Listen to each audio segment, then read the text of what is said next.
c'est bien, c'est pas mal. Hein. Taille basse. Le jean est devenu un objet de consommation planétaire qu'on porte et qu'on fabrique partout. En France, on en vend chaque année près de 90 millions. Un succès commercial énorme qui ne doit pas faire oublier que sa production, répartie sur 4 continents, a un impact direct sur l'environnement.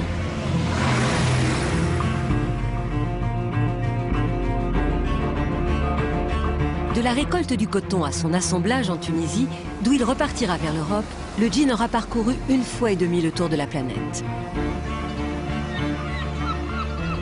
L'acheminement de ces matières premières n'est pas sans conséquences. À lui seul, le transport par cargo représente 13% du total des émissions de CO2. Autant que les camions, comme nous l'explique Charlotte Nittard, qui traque ces pollutions pour l'association Les Robins des Bois.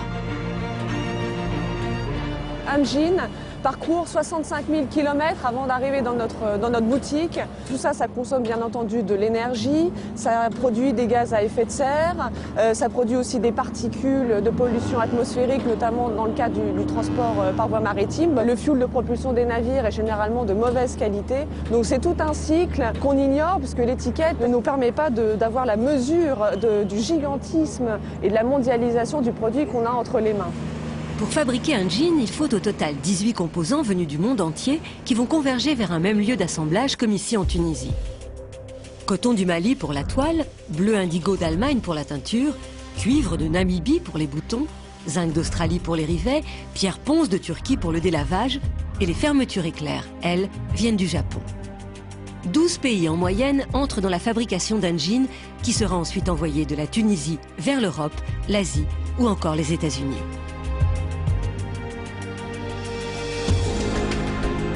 Si la moitié des dégâts écologiques d'un jean est liée au transport, l'autre moitié est causée par la culture de sa matière première, le coton. Conséquence, pollution et épuisement des sols. En Amérique du Nord, en Chine ou en Inde, les 3 plus gros producteurs mondiaux, la culture du coton est devenue intensive.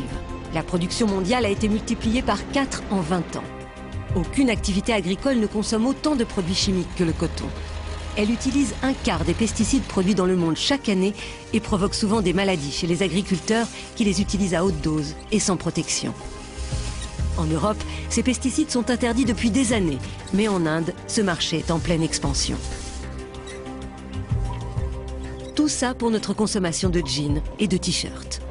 Le coton pour le jean, c'est une matière naturelle qui au départ ne nécessite pas beaucoup d'eau, mais qui par contre dans des plantations intensives est très gourmande en eau. C'est entre 5 000 et 25 000 litres pour faire 1 kg de coton jean, ce qui est absolument considérable. Et en ordre de grandeur, c'est 100 jours de consommation d'un habitant en France, et puis ça peut être plusieurs années d'un habitant dans le Sud-Sahel. Après la récolte, le coton est envoyé vers des filatures au Pakistan ou en Italie pour y être tissé et teint. La toile part ensuite en cargo pour sa destination finale, à l'autre bout du monde. Comme à Ras Jebel, en Tunisie, où plusieurs grandes marques françaises et américaines ont délocalisé leur production pour profiter de salaires 10 fois plus bas qu'en Europe. 150 € par mois, le prix de 2 jeans achetés en France. Mais ici, le jean fait vivre des milliers d'ouvriers. L'Abidi Fati est l'un des plus grands fabricants du pays. On n'a pas franchement la traçabilité sur cette matière-là. On sait que ça provient un peu partout de monde, c'est un produit mondial. Ça peut venir d'Inde, de Pakistan, de Côte d'Ivoire, d'Égypte, d'Afrique du Sud. Et après, donc, ils sont rassemblés, ils sont fabriqués dans des pays comme la Tunisie, le Maroc.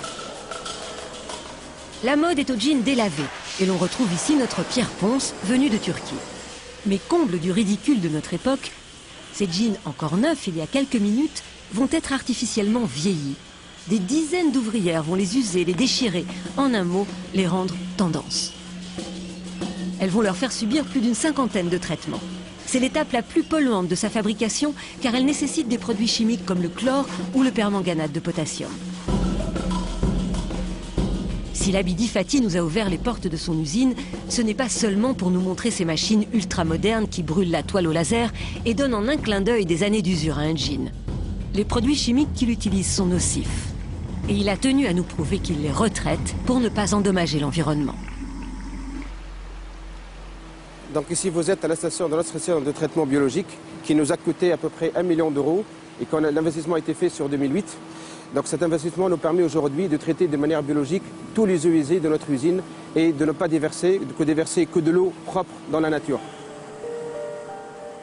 En Tunisie, la loi oblige les nouvelles usines qui s'installent à s'équiper de stations de retraitement. Mais beaucoup d'anciennes unités ne sont pas conformes aux normes environnementales, comme cette usine à la périphérie de Tunis qui rejette encore ses eaux usées et pollue les cours d'eau, la mer et les nappes phréatiques. Si le client européen ferme les yeux, alors tous les abus sont possibles. Donc là, vous avez les rejets de l'usine qui est juste derrière et on comprend mieux quand on voit les rejets que certains industriels du gin se considèrent comme des industriels de la chimie. C'est-à-dire que dans ces eaux, on retrouve tous les résidus des différentes étapes de l'ennoblissement du textile, c'est-à-dire les produits qui sont mis pour la résistance au frottement du tissu, comme des formaldéhydes. On retrouve les résidus de teinture, parfois même les résidus des pesticides qui sont en amont dans les champs de coton. Et tout ça, si c'est pas traité, contamine la rivière, provoque des asphyxies, des mortalités massives de poissons, puis une perturbation totale de l'écosystème, comme on peut s'en rendre compte. La plupart des usines en Tunisie ont fait des gros efforts au cours des dernières années. Par contre, en Asie, ce n'est pas du tout le cas. Et ce qu'on voit ici est la règle dans le milieu asiatique et notamment en Inde. Pollution, problèmes de santé pour ceux qui travaillent dans un grand nombre d'usines et dans les champs de coton. Le voyage du gin se dessine de pays en pays à travers des coûts de production toujours plus bas, au détriment des hommes et de la planète. Alors comment faire pour en alléger son empreinte écologique? Quelle est la solution pour ne pas porter un gin qui aura nécessité 1 litre de pesticides et consommé 25 litres de pétrole? Il y a quelques questions à se poser, savoir où est-ce que c'est fabriqué, favoriser la proximité, favoriser les labels ou en tout cas essayer à partir des pays de production de favoriser des bonnes conditions sociales de production, éventuellement du coton biologique, c'est l'idéal bien entendu.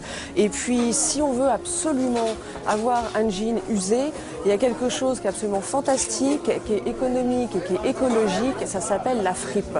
Et dans les friperies, il y a des tas de jeans qui sont usés, qui sont parfois super et qui seront en plus de ça beaucoup moins chers que ceux qui sont usés volontairement et artificiellement.